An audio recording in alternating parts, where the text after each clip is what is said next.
Guys, kadang hal paling kuat yang bisa kamu lakukan tuh bukan kata-kata, bukan pesan panjang, bukan telepon, bukan klarifikasi, tapi justru diam. Nggak ngabarin, nggak jelasin, nggak nanggepin apa-apa, cuman diam. Dan percaya deh, itu momen yang bisa bikin dia mulai panik. Waktu dia mulai narik diri, ninggalin kamu on read, atau bahkan ninggalin kamu gitu aja, dia itu sebenarnya nggak nyari akhir. Dia lagi ngetes. Dia pengen ngerasa kayak dia punya kendali. Dia pengen lihat, bisa nggak sih dia pecahin kamu, terus kamu minta-minta biar dia bantu nyatuin lagi. Tapi itu bukan cinta, itu permainan. Permainan kuasa. Dan banyak orang jatuh ke perangkap itu. Mereka kasih yang dia mau, harga diri, emosi, bahkan martabat. Tapi kamu, kali ini beda. Kamu nggak ngejar.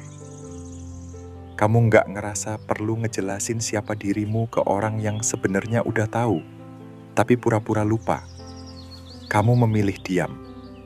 Dan diam itu bukan kekosongan. Diam itu perlawanan. Diam itu ruang hening yang bikin dia mulai bertanya-tanya, kok dia nggak ngejar? Kok dia bisa tenang? Kok dia malah kayak nggak peduli? Dan di situ, badai mulai muncul. Bukan di dalam dirimu, tapi di dalam pikirannya. Karena diam tuh penuh makna. Karena waktu kamu nggak bilang apa-apa, kamu bikin dia harus berhadapan dengan konsekuensi dari sikapnya sendiri. Nggak ada tempat buat ngelimpahin kesalahan. Nggak ada penjelasan. Cuma dia dan pantulan dari permainannya sendiri. Ini bukan tentang jadi dingin, tapi tentang punya kendali. Tentang berhenti berdarah buat orang yang malah ngasih kamu pisau. Kamu nggak lagi ngerasa perlu pembenaran. Kamu jadi nggak tersentuh, bukan karena kamu mati rasa, tapi karena kamu mulai mimpin, bukan jadi korban. Dan ya, bisa jadi dia bakal balik. Ngetes air, lihat kamu masih ada atau enggak. Tapi di sini, diammu harus lebih keras dari rasa kangenmu. Disiplinmu harus lebih tegas dari lukamu.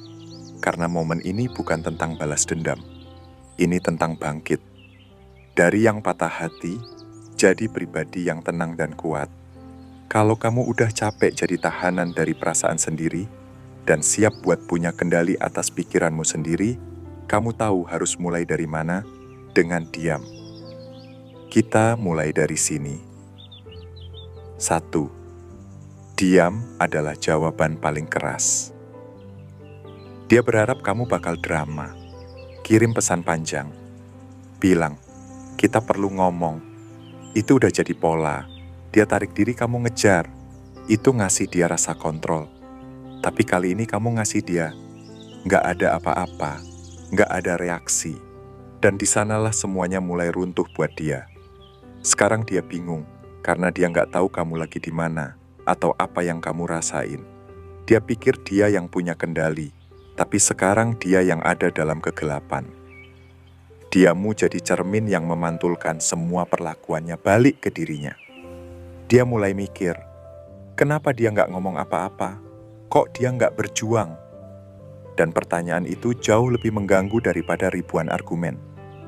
Karena sekarang, ada kemungkinan yang lebih menakutkan muncul. Kamu udah nggak peduli lagi. 2. Dia nggak pengen kehilanganmu. Dia cuma pengen lihat apakah dia bisa ngerusakmu. Ini penting banget buat dipahami. Dia nggak pengen kamu pergi. Dia cuma pengen tahu sejauh mana dia bisa nginjak kamu tanpa kehilanganmu. Itu semua tentang kendali. Tentang bisa bikin kamu bereaksi tanpa harus tanggung jawab. Tapi waktu kamu nggak bereaksi, waktu kamu tetap tenang, itulah titik baliknya. Kamu nggak patah, kamu lepas. Dan dia tahu, dia nggak berhasil bikin kamu tunduk. Dia malah kehilanganmu. 3. Perhatiannya bukan tentang cinta, tapi tentang validasi. Setiap kali kamu cek story-nya, balas pesannya, nanggepin apapun yang dia lakuin, kamu ngasih dia sesuatu, bukan cinta, tapi validasi. Dan selama kamu terus ngasih itu, dia menang.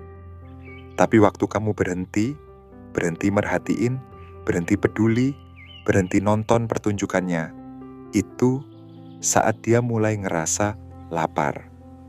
Karena egonya hidup dari perhatianmu. Dan sekarang kamu narik semuanya. Sekarang dia yang bingung. 4. Kamu adalah hadiah yang dia lupa. Entah gimana caranya, dia berhasil ngebalik situasi. Bikin kamu percaya kalau kamu yang beruntung punya dia. Kamu yang harus kerja keras buat dapat waktunya, perhatiannya, tubuhnya. Dan mungkin kamu sempat percaya, tapi kamu lupa satu hal penting. Kamu itu hadiahnya. Bukan karena semua yang kamu berikan, tapi karena semua yang enggak kamu kasih ke sembarang orang. Ketenangan, fokus, kesetiaan, nilai diri. Itu yang dia anggap remeh. Karena kamu terlalu mudah diakses. Tapi sekarang kamu tahu, nilai enggak datang dari ketersediaan, tapi dari kelangkaan. 5. Dia tumbuh dari lukamu. Sekarang waktunya kamu bikin egonya kelaparan. Setiap kamu jatuh, setiap kamu menangis, setiap kamu berusaha menjelaskan, dia tumbuh dari situ. Karena dia tahu, dia masih punya kuasa atasmu. Tapi waktu kamu berhenti, nggak ada air mata, nggak ada penjelasan, dia kehilangan bahan bakarnya.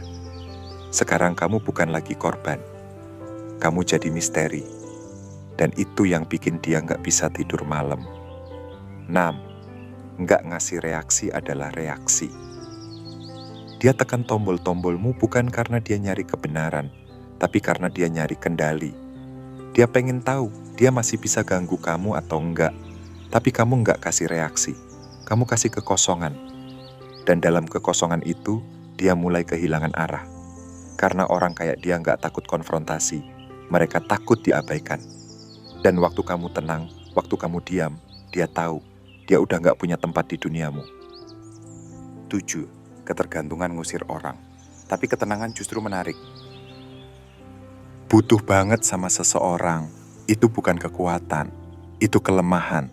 Dan kelemahan bukan sesuatu yang dikagumi. Tapi waktu kamu berdiri tenang, nggak bergantung, tetap jalan dengan hidupmu. Itu yang bikin orang penasaran. Kok bisa sih kamu tenang-tenang aja? Kok kamu nggak butuh dia kayak yang lain? Dan di sanalah tarikannya. Bukan karena kamu sok cool, tapi karena kamu beneran udah tenang sama dirimu sendiri. Kamu menang bukan dengan teriak, tapi dengan pergi dalam diam. Nggak perlu drama, nggak perlu klarifikasi. Kamu tinggal pergi, diam-diam, tanpa kata perpisahan. Dan itu yang bikin dia kepikiran terus. Bukan kata-katamu, tapi ketidakhadiranmu. Pergi tanpa suara lebih berisik dari perpisahan yang penuh emosi. 9. Kamu nggak berutang apa-apa, bahkan penutupan sekalipun.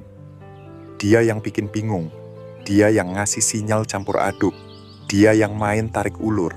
Tapi sekarang dia minta klarifikasi, penjelasan, closure. Tapi buat apa?